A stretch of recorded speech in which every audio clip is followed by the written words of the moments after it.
Hello bachcho, let's read the question. The question says that which of the following statements are possible?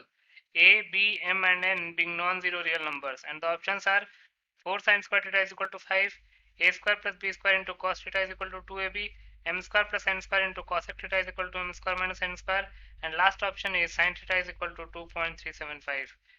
इस question में ये given है कि A B M और N non zero real numbers हैं, तो हमको चार ऑप्शन में से एक ऑप्शन चूज करना है। बहुत ही सिंपल सा क्वेश्चन है। पहले हम की कॉन्सेप्ट लिख लेते हैं। की कॉन्सेप्ट, पहला की कॉन्सेप्ट है कि जो साइन थीटा होता है वो 1 से लेके -1 तक वेरी करता है। दूसरा, कॉसेक थीटा को हम लिख सकते हैं 1 अपॉन साइन थीटा। और तीसरा, a minus b whole square का फॉर्मूला होता है a square minus 2ab plus B square. अब इन तीनों की कॉन्सेप्ट को यूज करके इस क्वेश्चन को सॉल्व कर लेते हैं। क्वेश्चन में क्या दे रखा है? According to the question a B m and n are non zero real numbers. A B M और N non zero real numbers हैं, तो पहले हम ए ऑप्शन में चलते हैं। ए ऑप्शन कह रहा है 4 sin square theta is equal to 5, तो लिख सकते हैं सिंस साइन थीटा जो है वो -1 से 1 वेरी करता है, -1 से +1, ये +1 है, तो मॉड ऑफ साइन थीटा कहाँ से कहाँ वेरी करेगा? मॉड ऑफ साइन थीटा तो हमेशा ही 1 से छोटा होगा। Mod of sine theta will be always less than equal to 1। 1 भी हो सकता है बट 1 या 1 से छोटा होगा।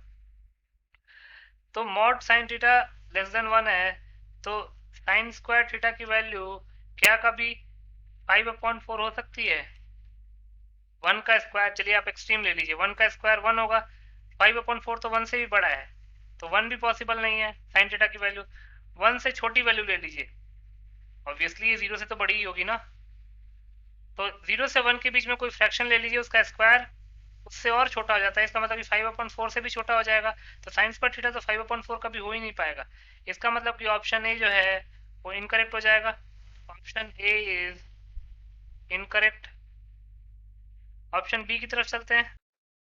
बी ऑप्शन में a square plus B square into cos theta equal to 2ab दे रखा है। A square plus B square into cos theta is equal to 2ab। तो यहाँ से कॉस थीटा को क्या लिख सकते हैं? 2ab upon a square plus B square. अब कॉस थीटा की वैल्यू भी हमेशा लेस देन इक्वल टू 1 होती है, since cos theta is also always less than equal to 1, तो इसका मतलब कि 2ab upon a square plus B square भी always less than equal to 1 होगा। तो इसको लिख लेते हैं 2ab upon a square plus B square less than equal to 1। तो इसको हम क्या लिख सकते हैं? 2ab less than equal to a square plus B square. Further simplify करते हैं तो जाएगा a square plus B square minus 2ab greater than equal to 0। अब a square plus B square minus 2ab greater than equal to 0, तो इसको हम लिख सकते हैं a minus b whole square greater than equal to 0। और a minus B किसी भी नंबर का स्क्वायर तो हमेशा 0 से बड़ा ही होगा ना, तो जो कि ट्रू भी है, विच इज ट्रू। और अगर ट्रू है तो हम लिख सकते हैं therefore cos theta into A square plus B square is equal to 2ab is also true. तो अगर ये ट्रू हो गया तो हम लिख सकते हैं देयरफॉर ऑप्शन बी जो है वो करेक्ट हो जाएगा। Option B is correct. Next C option पे चलते हैं। सी ऑप्शन में M square plus N square into cosec theta M square minus N square का इक्वल दे रखा है। तो यहाँ से कॉसेक थीटा की वैल्यू क्या आ जाएगी? Cosec theta will be equal to M square minus N square upon M square plus N square. अब क्वेश्चन में एम और N non zero real number से रखे हैं, तो अगर m और n मान लीजिए हमने नेगेटिव रियल नंबर भी ले लिया है तो उसका स्क्वायर तो हमेशा पॉजिटिव ही होगा, और अगर स्क्वायर पॉजिटिव होगा तो किसी भी दो नंबर का डिफरेंस उन दो नंबर्स के सम से तो हमेशा ही छोटा होगा।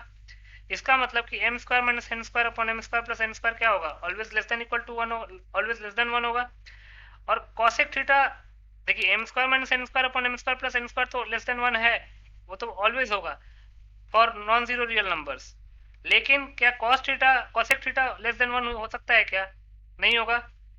But cosec theta will never be less than 1। क्यों? क्योंकि कॉसेक थीटा होता है 1 अपॉन साइन थीटा, और साइन थीटा अगर 1 से छोटा है तो 1/sin थीटा तो 1 से काफ़ी बड़ा हो जाएगा। तो cosec थीटा की वैल्यू 1 से हमेशा बड़ी होगी, कभी छोटी नहीं हो सकती है। तो इसका मतलब कि cosec theta less than equal to 1 possible नहीं। इसका मतलब कि m square plus n square into cosec theta equal to m square minus n square, ये ट्रू नहीं है। तो लिख सकते हैं therefore m square plus n square into cosec theta is equal to m square minus n square is not true. तो इसलिए option C is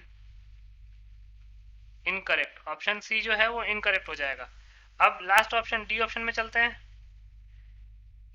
D option में साइन थीटा 2.375 दे रखा है, तो हम लिख सकते हैं we know that sine theta की जो वैल्यू होती है वो -1 से 1 होती है। तो साइन थीटा हमेशा 1 से छोटा ही होगा ना, और -1 से बड़ा होगा। But sine theta equal to 2.375 तो 1 से काफ़ी बड़ा हो गया, पॉसिबल नहीं है। लिख सकते हैं therefore option D is incorrect. Option D भी इनकरेक्ट हो गया, ऑप्शन डी इनकरेक्ट हो गया, ऑप्शन सी इनकरेक्ट हो गया, ऑप्शन बी करेक्ट है और ऑप्शन ए इनकरेक्ट है। तो इसका मतलब कि जो हमारा करेक्ट ऑप्शन होगा वो बस बी ऑप्शन होगा। तो लिख सकते हैं hence option B is the only correct option. तो बी ऑप्शन को टिक कर लेते हैं। So B is your final answer. I hope you understood it well. Best of luck.